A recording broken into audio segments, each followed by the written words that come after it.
పంపించడం శవాన్ని.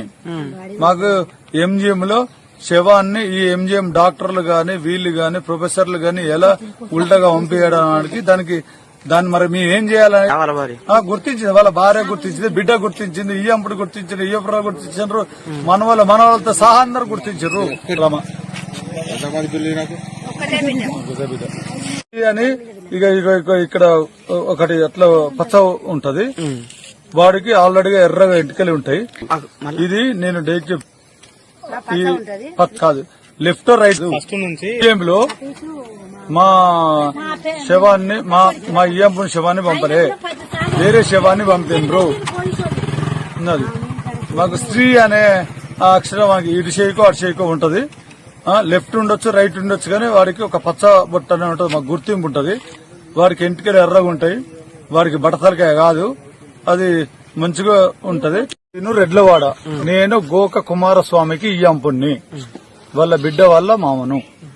అది అయితే మా ఇయ్యంపంది సొంతూరు ఎలికట్టే. అయితే వాళ్ళ సూరతలనే ఉండేది 2001లో అలాంటి టైంలో ఇక్కడ. అయితే ఆయన వచ్చి ఇక్కడ సుతార్ పని చేసుకుంటూ తొర్రులు ఉంటాడు. మైలారంలో వాళ్ళ అత్తగారు ఊర్లోనే నివాసం కిరాయి తీసుకుని ఉంటున్నారు. ఏది ఈ మైలారంలో. ఇక ఆయనే ఏది సుతార్ పని కోసం వేస్తాడు. మా ఇయ్యపురాలు మాత్రం అంటే మా చెల్లెలు ఇక్కడ పని చేసుకుంటుంటది.